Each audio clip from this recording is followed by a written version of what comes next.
Hi guys, it's Nick here from GT Omega. Today I'm teaching you guys how to mount your RS12 or your XLRS to your cockpit. If you're struggling, take a deep breath, it's fine. I'm here, I'm going to help you out in this video, and hopefully by the end of it, we'll have you racing.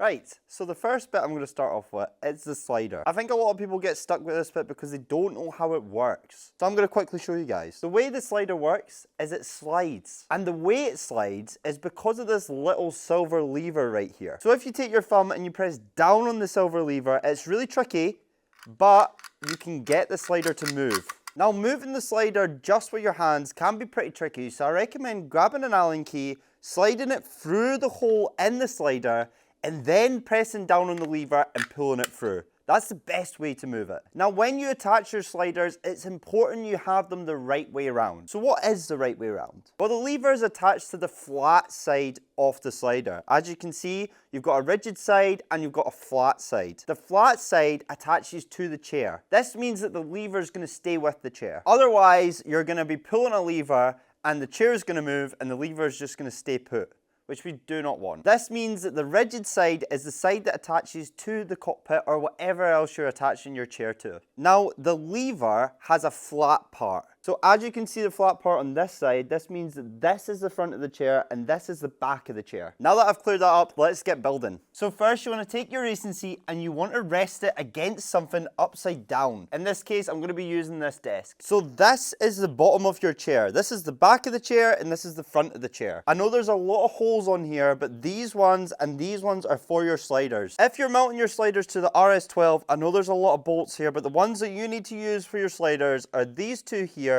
and these two here. So for the purpose of this video, I'm showcasing how to mount the XLRS onto your cockpit, but the process is identical for the RS12. So if you do have an RS12, follow along this video. It is the exact same process. Just make sure that you're using the mounting holes that I just pointed out. So you're going to take your spacers and you're going to place one on each of the front holes. So grab one of your sliders. This one has got the flat piece on this side, so we know that it's going to the front. Again, make sure you've got the flat side going against the chair. So to get into this bolt here, we're going to have to press down on the lever and push the slider along. Again, just use your Allen key, make it easier for yourself. Don't make it harder for yourself. We don't want to do that. Whatever way you can, press this lever down, get this to move down so that we can see these holes, we can get our first bolt in. So find these M8 bolts and we're going to be screwing through the third hole. We're placing it through the third hole. We're then taking the spacer, plop it on, and then finger screw it a wee bit, then grab your Allen key and tighten it up.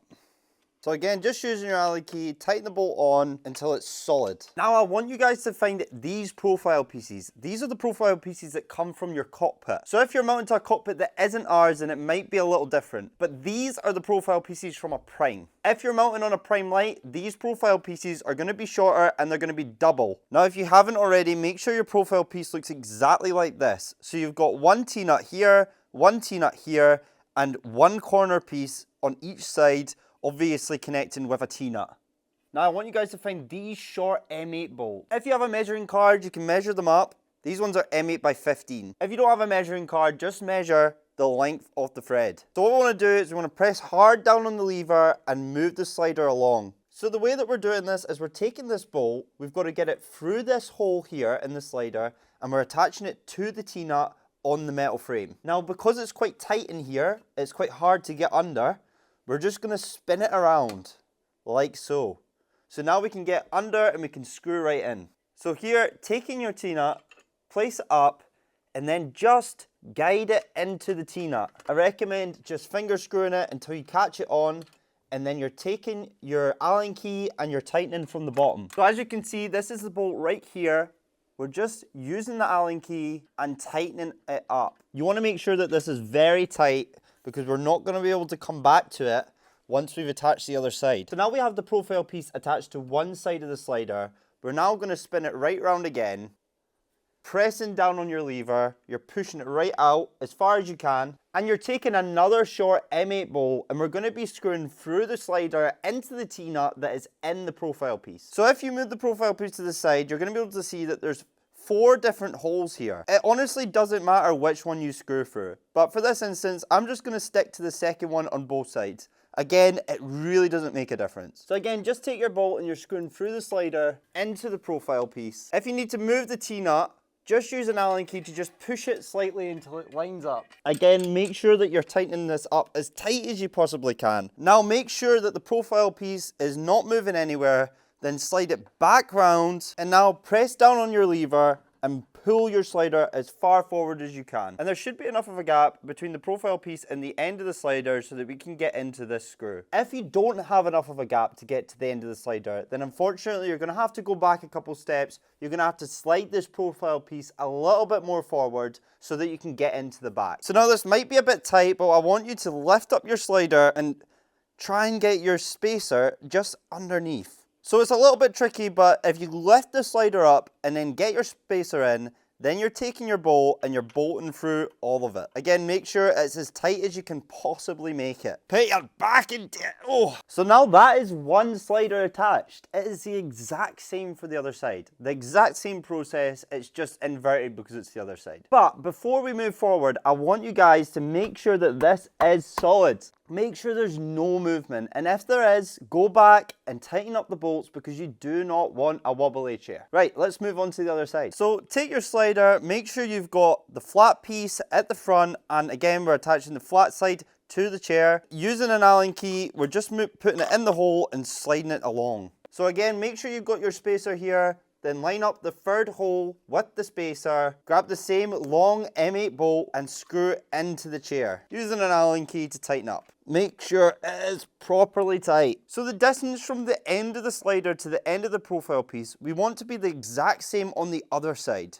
So first let's spin around the slider, and we're taking our profile piece and we're attaching onto the slider. So roughly try and make it line up to the same side. I know it's not going to be perfect, but once we've attached it on, we're going to slide it back round and we're going to level it out. So again, take that short M8 bolt and we're just going under. We're sliding through the second hole. Just dropped it in my eye. Just finger screw it in, and then once it's stuck on, use your Allen key to tighten it all in. So again, just slide the slider back round and make sure that they're lining up to roughly the same distance. So right now, this side is a little bit longer than this side. So what I'm going to do is I'm going to take it, I'm going to swing it round, unscrew the screw, unscrew the screw, unscrew that screw, pull it out a little bit, and then tighten back up. And now that roughly lines up. Once you've got it roughly lining up to the other side, just make sure to tighten it as tight as you possibly can make it. So now that this side's attached on, we're swinging it round, we're pressing the lever, we're pushing it right to the front, and we're swinging it around again, and you're taking your short M8 bolt and we're going to be screwing again through the slider into the profile piece. Again, just use the Allen key to move the T-nut along so you can line it up with the bolt, and then you should be able to get it in. And just make sure it's as tight as you can possibly make it. Now we're swinging it back round, and there should be enough space for us to get that other bolt in. So again, we're lifting up the slider, plopping our spacer in, then grabbing your long M8 bolt and screwing into the chair with an Allen key. Again, as tight as you can possibly go. So taking your handle, you're going to look for these holes in the handle, and we're going to be placing them into these two metal pieces here. Just slide it in. So it does take a little bit of force, but what you need to do is you need to pull your handle, and you're trying to get the other holes to fit in to the other side. And it should just slide in like that. So to make sure that your handle is working all okay, make sure you press down on it and see if the sliders move.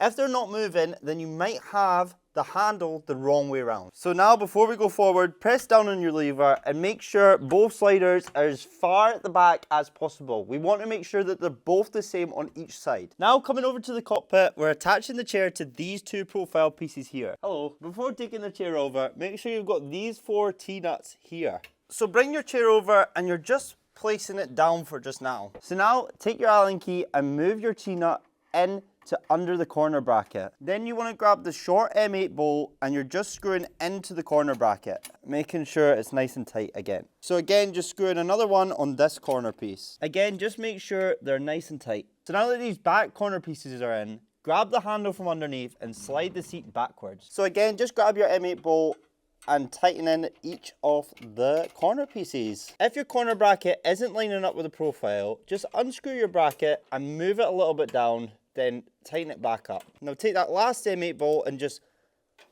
screw in the corner piece. And there you go. Now your seat is attached to your cockpit and you're ready to get racing. If you found this video helpful, leave a wee like, and if you're still struggling, leave a comment or message our support and we'll help you out. Thanks for watching.